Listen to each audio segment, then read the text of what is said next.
예수님의 이름으로 감사하며 기도드렸습니다. 아멘. 오늘 우리에게 주시는 하나님의 말씀은 디모데후서 2장 2절의 말씀입니다. 제가 갖고 있는 신약성경 344페이지에 있습니다.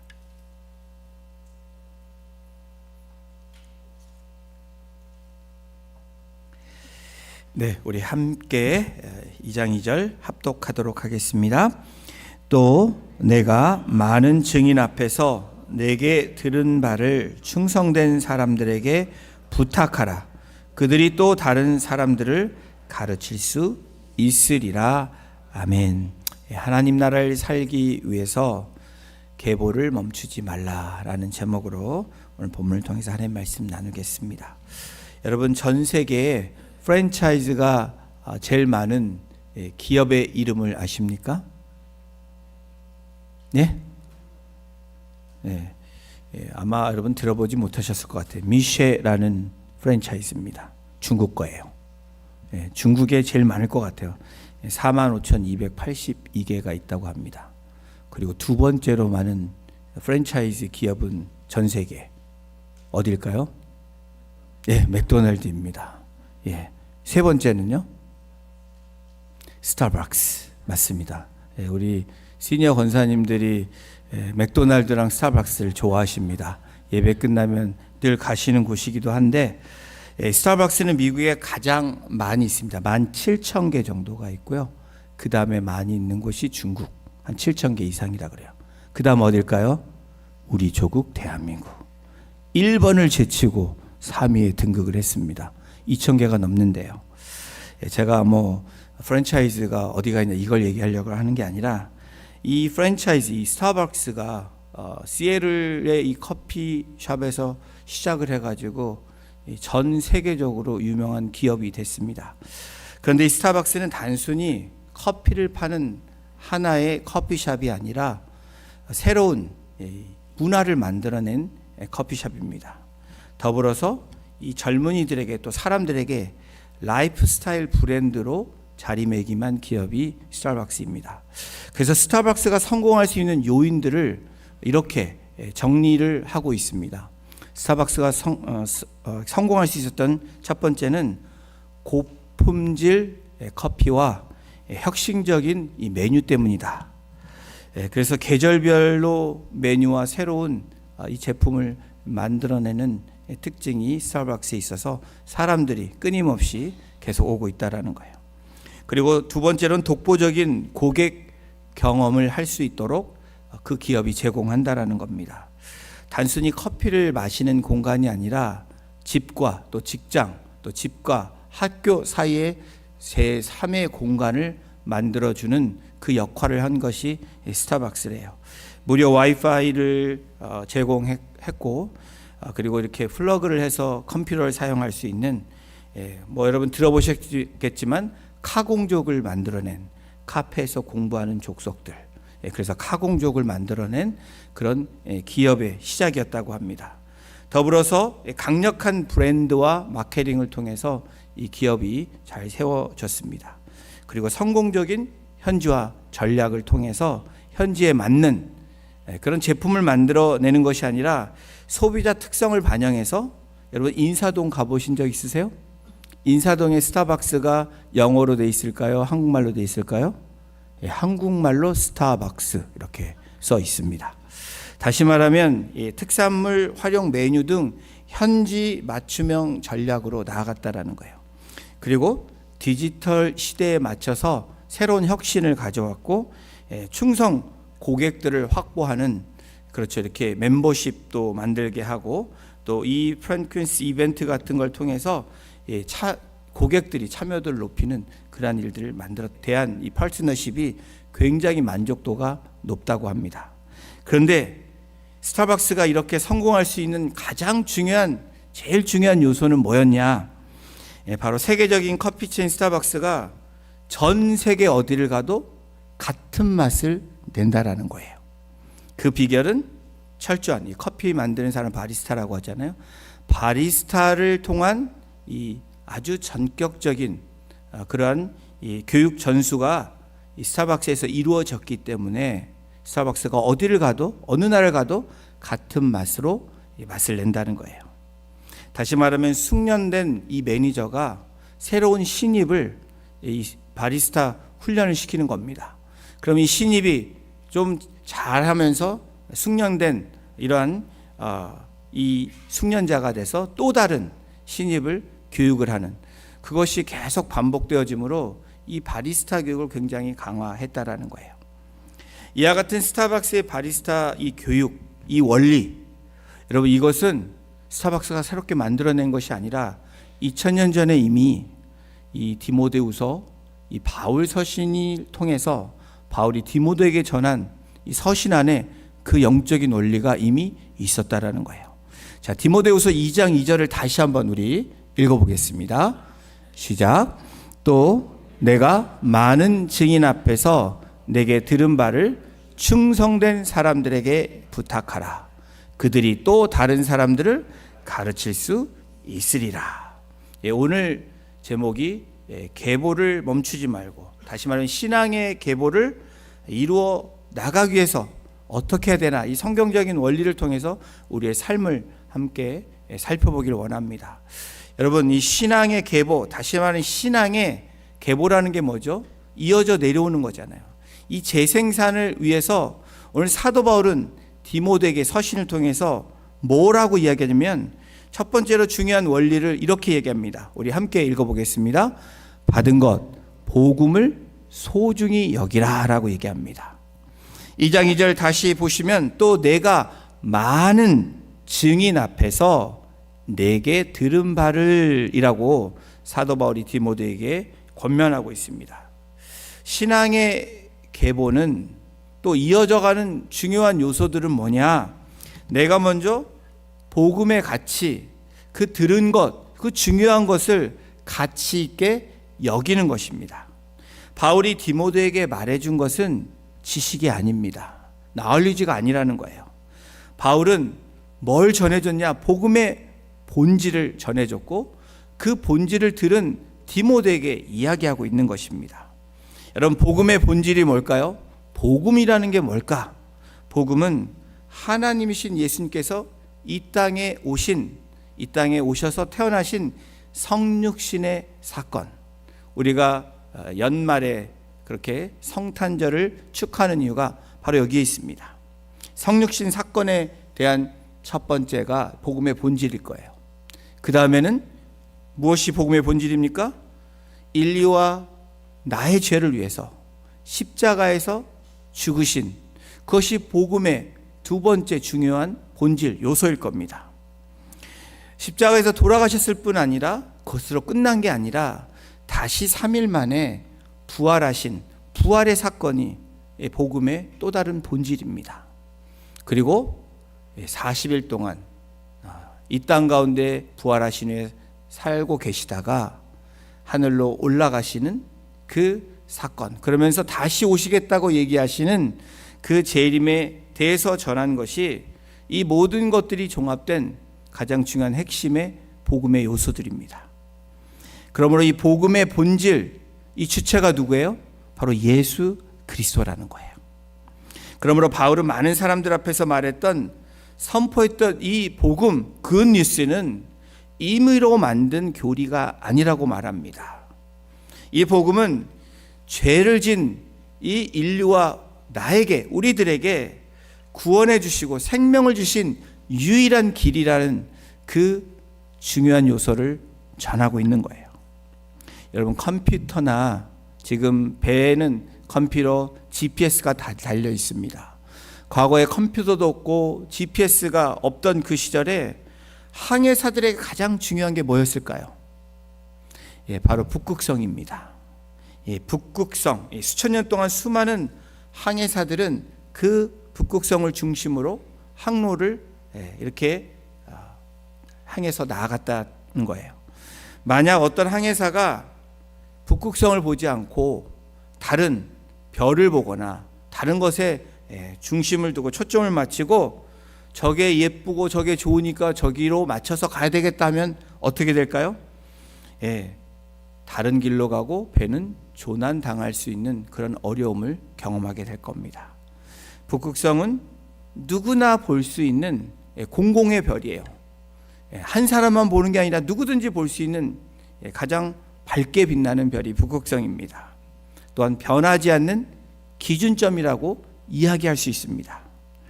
바울이 전한 이 복음, 이 가장 귀한 것이 바로 이 북극성과 같은 것입니다. 우리가 들은 복음은 나만이 들은 주관적인 감정이 아닙니다. 수천 년이 흘렀지만 수많은 사람들에 의해서 여전히 같은, 마치 바리스타가 똑같은 맛을 내듯 복음은 계속해서 수천 년 동안 전해지고 있는 거예요. 변하지 않는 유일한 기준이 누구라고요? 바로 예수 그리스도인 굿뉴스, 복음이라는 거예요. 사도 바울이 디모데에게 말하고 있는 많은 증인 앞에서 내게 들은 바를 이라고 얘기한, 여기서 듣는다라는 의미가 뭘까요? 여러분, 우리는 많이 듣습니다. 그런데 성경에서 말하는 이 듣다의 이 원어적인 의미를 보면 단순히 귀로 듣는 것을 말하는 것뿐 아니라 또 어떤 능력을 말하는 것을 넘어서 바로 뭘 얘기하냐면 가르침을 받아들여서 내 것으로 만들었다가 듣다라는 이 원어의 의미라는 거예요. 바울이 디모데에게 내게 들은 바를 강조한 이유는 이것을 네 것으로 만들지 않으면 앞으로 일어날 그 일에 너가 잘 나가지 못할 것이다. 다시 말하면 수많은 거짓들과 가르침으로 인해서 교회가 어려워지고 너희가 어려워질 것이다 라는 그러한 복음의 메시지를 지금 전하고 있는 거예요. 여러분, 진짜와 가짜는 지금 이 시대에도 굉장히 많이 일어나고 있습니다. 정말 가짜가 너무 많아서 진짜같이 보일 때가 너무 많이 있습니다. 너무너무 비슷하게 만들어서 진짜라고 착각할 정도입니다. 근데 여러분, 돈도 마찬가지죠. 위조 지폐 간별사들은 어떻게 훈련을 받느냐? 가짜 지폐를 연구하지 않습니다. 진짜 지폐를 수없이 만져보고 수없이 보고 느끼는 그런 훈련을 통해서 진짜를 보니까 가짜가 뭔지를 알게 된다라는 거예요. 바울은 디모데에게, 그리고 주님은 오늘 이 말씀을 통해서 우리들에게 뭘 강조하고 있습니까? 2026년도 새해에 우리에게 주시는 이 말씀, 하나님 나라가 너희 안에 있다. We are a kingdom focused church로 우리가 나아가는데 뭘 말하고 있습니까? 초대교회에서도 그리고 앞으로 나타날 수많은 거짓들의 가치관 속에서 무엇이 진짜 생명인지 진리인지 유일하게 밝힐 수 있는 것이 바로 그 좌표가 복음, 예수 그리스도라는 것을 말씀해 주고 있는 거예요. 그렇다면 우리는 어떻게 해야 됩니까? 우리의 다음 세대에게, 내가 진짜를 가지고 있다면 다음 세대에게, 또 우리 주변에 있는 사람들에게 변하지 않는 북극성을 알려줘야 된다는 거예요. 두 가지입니다. 알리지 못하는 것은 진짜를 보지 못했기 때문에, 진짜를 갖고 있지 못하기 때문에도 그렇고요. 또 하나는 우리가 우리의 삶으로 인해서 너무 바쁘다는 핑계로, 여러 가지 이유로 그 중요한 것을 소중히 여기지 않기 때문에 그렇다는 거예요. 사랑하는 성도 여러분, 받은 것을, 받은 복음을 소중히 여기며 살아가시는, 그래서 그 북극성의 좌표를 우리 인생의 좌표로 삼고 나만이 아니라 주변 사람들에게 함께 나눌 수 있는 저와 여러분이 되시기를 주님의 이름으로 축원합니다. 신앙의 계보, 재생산을 이루기 위해서 받은 것을 소중히 여기라고 사도 바울은 권면합니다. 그리고 두 번째로 중요한 요소는 바로 이거예요. 우리 함께 읽겠습니다. 충성된 사람을 찾아 부탁하라는 거예요. 디모데후서 2장 2절에 말합니다. 충성된 사람들에게 부탁하라. 이 기업도 충성된 사람들에게 교육을 시켜서 그 사람이 잘할 수 있도록 돕습니다. 하나님께서 주신 가장 소중한 것을 우리가 가졌다면 우리의 책임, 우리의 사명은 뭐예요? 충성된 사람들을 찾는 거예요.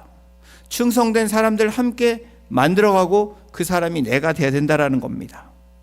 또 내가 그렇게 됐다면 다른 사람들에게 충성된 사람을 찾을 수 있는 그 믿음의 삶으로 살아야 된다라는 거예요.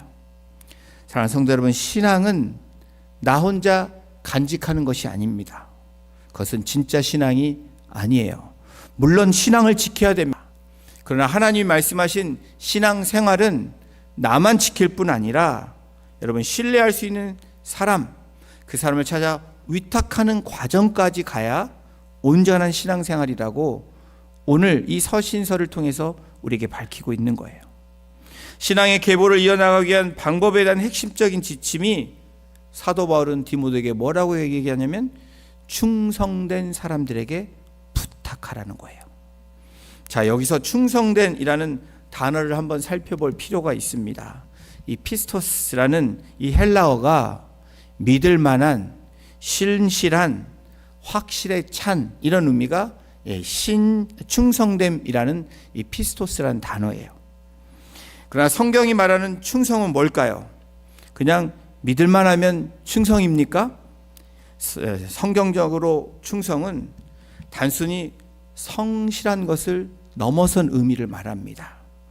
또한 어떤 능력을 넘어선 의미가 충실하다라는 이 단어의 의미예요. 다시 말하면 성경적인 충성은 맡겨진 진리를 변하지 않고 그대로 유지하는 것을 말합니다. 또한 끝까지 지켜낼 믿음의 태도가 충성되다라는 이 페스토스 단어의 의미예요. 어느 유명한 작가가 나이가 들어서 더 이상 글을 쓸 수 없게 됐습니다.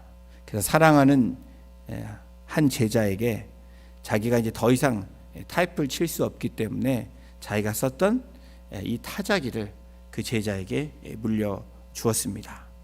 그런데 이 타자기에 문제점이 있는데 이 알파벳 하나가 잘 눌러지지 않는 고질적인 그런 문제가 이 타자기에게 있습니다.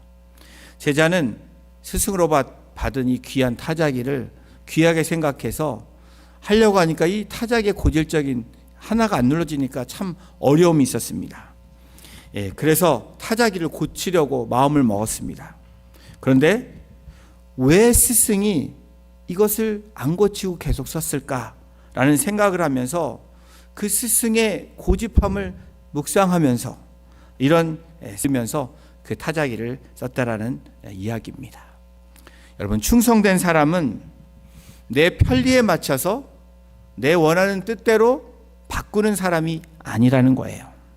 성경이 말하는 충성된 사람은 내 편리에 맞춰서 내 편한 것에 따라서 복음을 내 마음대로 바꾸는 사람이 아니라는 것을 말하는 거예요. 복음이 요구하는 게 무엇입니까? 예수님의 길을 따르라는 거죠. 예수님의 제자가 되라는 거죠. 그것은 편한 길로 가라는 그 말씀이 아니죠. 예수님이 가셨던 그 길, 영광의 길이지만 고난의 길이며 인내의 길이고 우리가 수고해야 되는 것입니다. 이런 충성된 사람들에게 바울은 어떻게 하라고 말하고 있어요? 충성된 사람을 찾으면 부탁하래요. 우리가 찾아야 되지만 찾으면 또 부탁해야 되는 거예요. 이 부탁하라는 이 단어의 뜻도 보면 보물이나 귀중한 이 귀중품을 안전하게 디파짓하는 의미가 부탁한다라는 이 원어의 의미입니다. 마치 엄청난 아주 귀한 많은 이 금괴 재산들을 어떻게 한다고요? 금고 위에 위탁한다라는 의미가 바로 이 부탁하라라는 거예요. 중세시대에 한 성을 지키던 나이 많은 병사가 있었습니다. 한 성을 지키던 나이 많은 병사가 있었습니다. 어느 추운 겨울밤 너무나 추우니까 사람도 없고 표현하자면 개미새끼 한 마리도 나오는 경우가 없는 것을 경험하게 됩니다. 전혀 적군이 쳐들어올 기미가 전혀 보이지 않았고 다른 병사들도 지친 나머지 이제는 적군이 안 오겠다 생각해서 잠자리에 들어가서 자는 사람도 있고 또 그 자리에서 꾸벅꾸벅 졸면서 잠을 청하는 병사들이 생기기 시작합니다. 옆에 있던 동료가 잠을 자다가 깨서 나이가 많은 이 병사가 계속 눈을 뜨고 보초 서는 것을 보면서 아무도 보지 않고 지금은 적군들이 들어오지 않으니까 잠시 안으로 들어가서 몸을 녹이고 잠을 청하라고 이야기를 합니다. 그러나 노병은 끝까지 성벽 위에서 등불을 밝히면서 미리 그 자리를 지켰다고 합니다. 그리고 그 어느 날 이 노병이 지키고 있는 이 성벽에 임금이 찾아온 거예요. 왕이 예고 없이 새벽 이른 아침에 찾아오니까 다들 자고 있습니다. 그러나 오직 이 나이 많은 병사만 그 자리를 지키고 있는 것을 발견하게 됩니다. 왕은 너무 기쁜 나머지 이 병사에게 상을 줬다고 합니다. 그러면서 왕은 상을 내리면서 이렇게 말했다고 해요. 다른 이들은 적이 오지 않을 것이라고 믿고 자리를 떠났으나 너는 내가 자리를 지키라고 한 그 자리를, 그 명령을 지켰기에 내가 그 상을 준다라고 말했다고 합니다. 여러분, 부탁할 대상은 바로 이러한 대상이라는 거예요. 우리가 아무나 부탁해서는 안 되는 거죠. 가장 소중한 것을 아무에게나 부탁해서 멈춰지는 그런 일이 있으면 안 된다라는 겁니다. 교회가 하는 모든 훈련들은 정말 부탁할 사람을 찾는 그런 훈련입니다.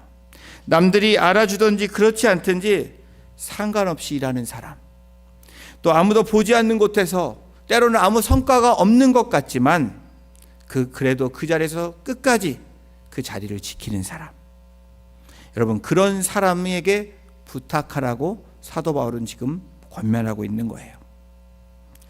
여러분, 우리는 부탁받은 사람입니까? 아니면 부탁해야 되는 사람입니까?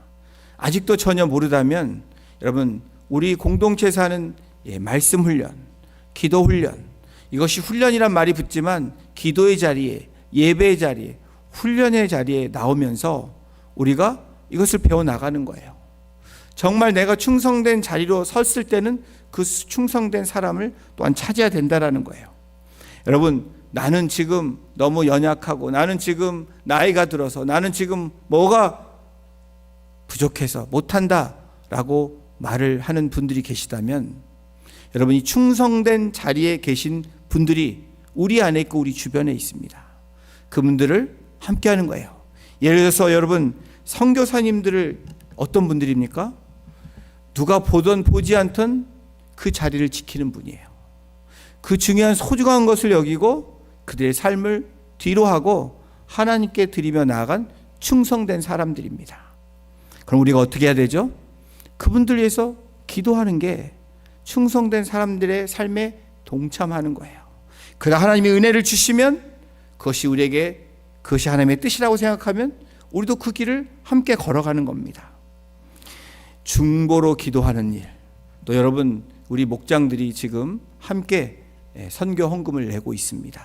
교회가 하는 것이 아니라 작은 목장교회가 함께 모여서 헌금을 하는 거예요. 여러분, 충성된 사람을 찾는 일, 여러분, 이미 우리는 교회를 통해서 충성된 사람을 찾았다면 함께 동역해야 되는데, 바로 여러분이 드리는 선교 헌금을 통해서 그들이 또 다른 사람들을 만들어낼 수 있도록, 그 사람들을 찾을 수 있도록, 그것이 선교 헌금을 내는 목적이라는 거예요. 여러분, 아까워하시면 안 됩니다. 하나님이 주신 것을 내가 흘려보내는 것이 중요한 거예요. 사랑하는 성도 여러분, 하나님은 화려한 결과보다 그 자리를 지키는 신실하심을 보신다는 거예요.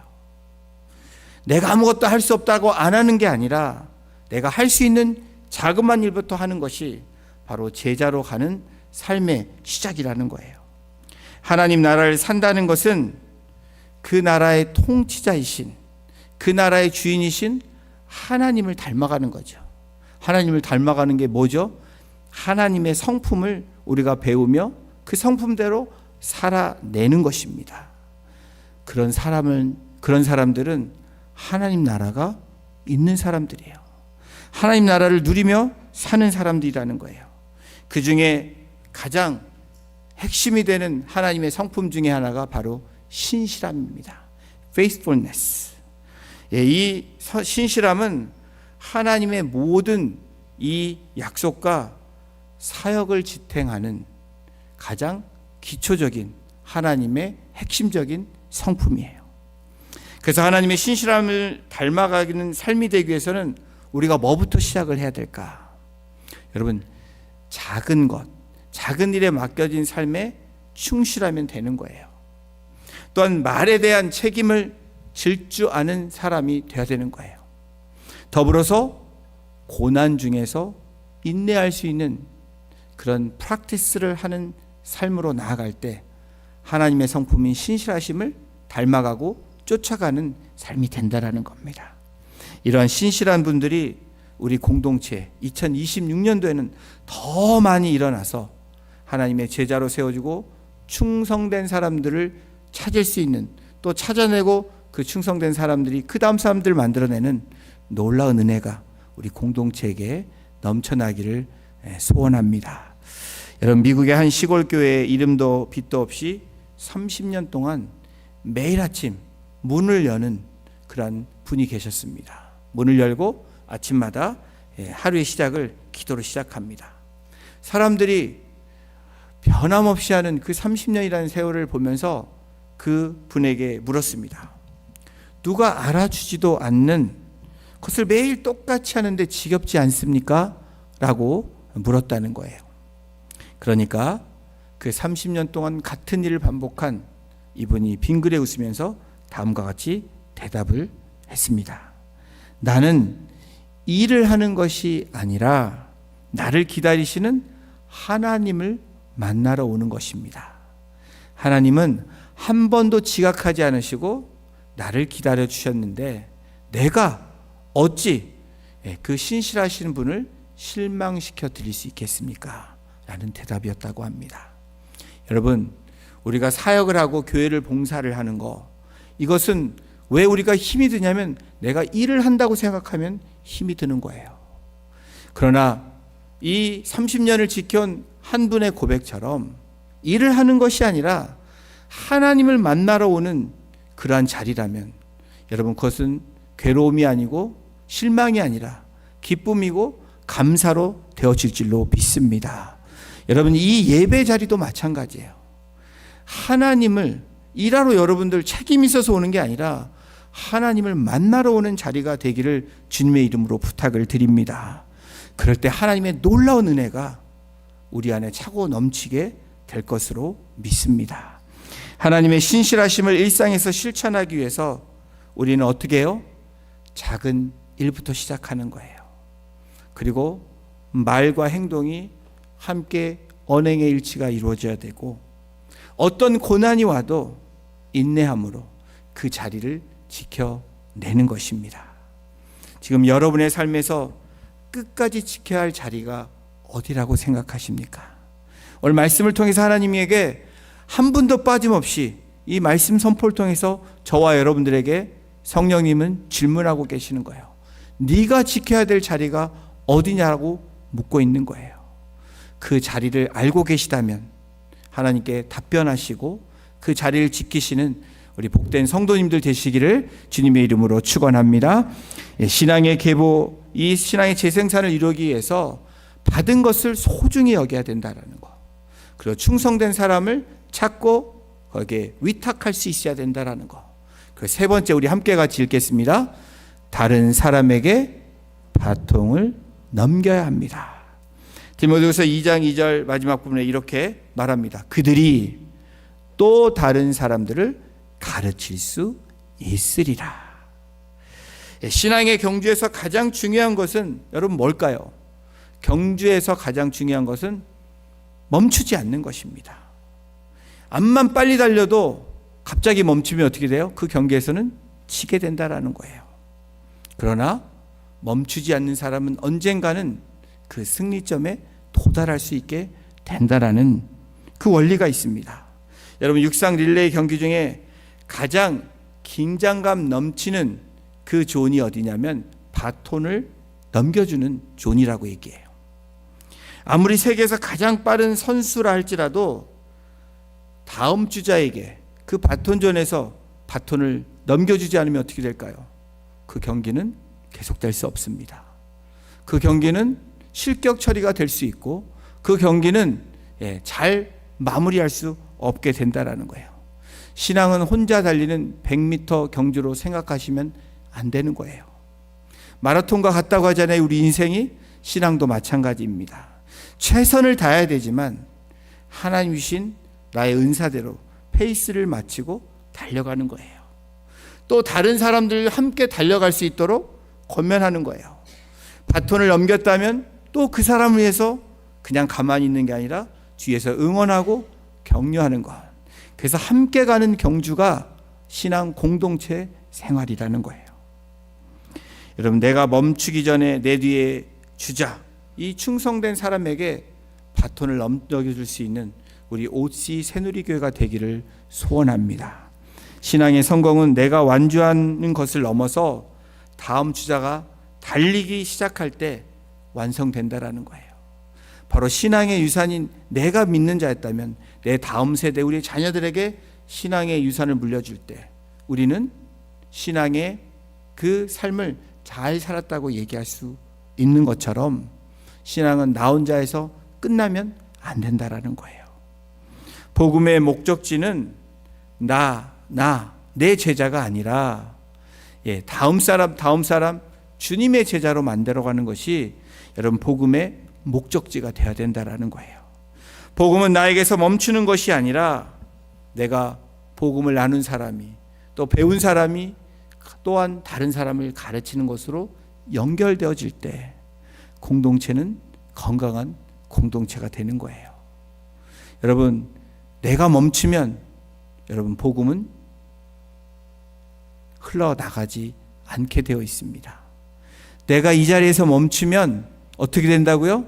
우리는 그 자리에 머물러 있는 거예요. 물론 그 자리를 지켜야 되지만 바톤을 넘겨줄 때 온전한 그 놀라운 축복의 흐름이, 영적인 흐름이 흘러나가게 된다는 거예요. 제자를 만드는 것에 그치지 않고 제자를 삼고 또 제자를 만드는 우리 공동체, 교회인 저와 여러분이 되시기를 주님의 이름으로 축복합니다. 2028년이면 LA 올림픽이 있을 예정입니다. 올림픽의 시작을 알리는 중요한 그 시작이 뭔지 아세요? 성화 봉송이잖아요. 맞죠? 올림픽의 시작을 알리는 성화는 한 사람이 전 구간을 뛰지 않습니다. 구간에 사람을 세워서 나라에서 나라로 넘어오고, 그래서 이 장소인 이 LA까지 넘어와서 성화불이 탁 켜지는 순간 올림픽의 시작을 알리게 되는 거예요. 마치 복음도 그렇지 않습니까? 사람과 사람이 통해서 우리가 천국에 도달할 때 주님과 함께 그 불을 붙일 때 어떻게 해요? 천국 잔치가 열리는 것처럼 이 성화의 의미가 그렇습니다. 첫 번째 주자가 불을 붙여 다음 주자에게 넘겨주고 그 주자가 또 다른 주자에게, 그 주자가 또 다른 주자에게 넘겨주는 거예요. 그런데 성화를 전달하기 위해서 중요한 두 가지가 있습니다. 그것은 첫 번째로 불이 꺼지면 안 된다는 거예요. 불이 꺼지면 안 돼요. 성령의 불이 꺼지면 안 돼요. 성령의 충만함이 사라진다면 여러분 복음은 끊어지게 되어 있습니다. 나만 열심히 뜨는 것이 중요한 게 아니라 다른 사람의 횃불에 불을 붙일 수 있는, 그래서 불이 꺼지지 않도록 늘 우리를 돌아봐야 되고 우리 주변의 이웃을 돌아봐야 된다는 거예요. 그래서 위로는 하나님을 바라보고 옆으로는 우리 이웃을 바라봐야 된다고 주님이 주신 계명이 그게 아닙니까? 또 하나 중요한 것은 아무리 뛰어난 주자라도 다음 주자가 없으면 그 성화는 연결되지 않는다라는 거예요. 사도 바울이 디모데에게 요구한 것이 바로 이것입니다. 우리 주님께서 디모데후서 2장 2절을 통해서 우리에게 전달하시고자 하는 메시지가 바로 이거예요. 여기가 좋사오니, 나만 좋사오니가 아니라 내가 좋은 것을 나눠주라는 거예요. 내가 누리는 것을 나눠주라는 거예요. 내가 받은 성화를 다른 사람들에게 전달하라는 거예요. 이것이 초대교회에 일어났던 교회의 역사입니다. 오순절 마가의 다락방을 통해서 성화의 불이 붙여진 거예요. 그리고 그들이 나가서 어떻게 해요? 전 세계를 뒤집어 놓은 겁니다. 12명의 제자를 통해서. 그래서 바울에서 디모데로, 디모데에서 충성된 자들로, 또 또 그 충성된 자들이 또 다른 사람으로 바톤이 전달된 거예요. 이것이 기독교가 수천 년을 통해서 생명력을 유지하며 전수된 비결이고 비밀이라는 거예요. 저와 여러분들은 이미 비밀을 받은 사람들입니다. 그 비결을 이미 안 사람들이에요. 그러면 사랑하는 성도 여러분, 하나님 나라는 고여있는 호수가 아니라 흘려보내야 되는 강물처럼 그렇게 살아가는 사람이 하나님 나라를 사는 사람입니다. 바울이 디모데가 충성된 사람을 찾고 그렇게 부탁했던 것처럼, 또 부탁받은 그 충성된 사람이 또 다른 사람에게 가르치고 부탁했던 것처럼, 은혜가 반드시 나에게만 머무르는 것이 아니라 나를 통해서 통로가 돼서 흘러넘치는 그런 삶을 살아내라고 우리에게 이 말씀을 주시는 것입니다. 물질도 마찬가지고요. 지난주에 말씀드린 시간도 마찬가지예요. 나만을 위한 시간이라면, 나만을 위한 물질이라면, 나만을 위한 재능이라면 여러분, 그것은 악하고 게으른 종이라는 거예요. 하나님 나라는 화려한 사람에 의해서 만들어지는 것이 아닙니다. 끝까지 그 자리를 지키는 충성된 사람, 작은 일을 시작하고 말과 행동으로 그렇게 삶을 살아내고 인내를 가지며 그 고통 가운데서, 고난 가운데서도 그 길을 걸어가는 사람, 그 사람으로 해서 하나님 나라는 세워지고 만들어가는 것을 믿으시는 저와 여러분이 되시기를 주님의 이름으로 축원합니다. 여러분, 오늘 이 말씀을 통해서 저와 여러분들이 어떻게 해야 되죠? 제자훈련에 참여하신 분들은 더 열심히 예수님의 제자가 돼야 됩니다. 또 아무것도 안 하고 있는 분들이라면 여러분, 성경 통독에 참여하십시오. 시간에 여유가 된다면 여러분, 화요 여성 모임에 참여하십시오. 그리고 수요 여러분, 맥체인 성경 통독 말씀 묵상에 참여하십시오. 예배 자리에 나오십시오. 기도의 자리에 나오십시오. 이것이 주님의 제자가 되는 그 시작입니다. 2026년도에는 우리 공동체가 그 시작을 통해서 알리고 그 횃불이 여러분 다음으로 붙여질 수 있는 그런 놀라운 축복의 통로로 마음껏 사용되시고 그렇게 주님 앞에 올려드리시는 우리 복된 성도님들 한 분 한 분 되시기를 주님의 이름으로 축원합니다. 기도하시겠습니다. 하나님 감사합니다. 하나님 나라는 고여있는 물이 아니라 흐르게 하시는 강물과도 같은, 그래서 그 강물이 바다로 모이고 그것이 많은 생명을 살리고 고기를 살리는 그러한 물처럼 하나님께서 우리에게 주신 그 귀한 복음이 우리에게서 멈춰지는 것이 아니라 우리가 축복의 통로로, 믿음의 통로로, 복음의 통로로 사용되어지므로 바울이 디모데에게 부탁함으로 또 디모데가 충성된 사람들에게 부탁하고 그 충성된 사람들이 많은 사람들에게 나아갔던 것처럼 복음의 빚진 자로 2026년도에는 우리가 사랑을 흘려보내고 믿음을 흘려보내고 복음을 흘려보내고 우리의 물질과 우리의 재능과 우리의 시간을 흘려보내므로 하나님께 영광이 되며 우리의 삶에서는 날마다 기쁨과 감사가 계속해서 터져나오는 그러한 하나님 나라를 소유하며 살아가는 천국 백성이 될 수 있도록 우리 성도님들 한 분 한 분을 이번 한 주간에도 지켜주시고 인도해 주시기를 간절히 간구하며 우리를 너무나 사랑하시고 우리를 구원하신 예수 그리스도의 이름으로 감사하며 기도드렸습니다. 아멘.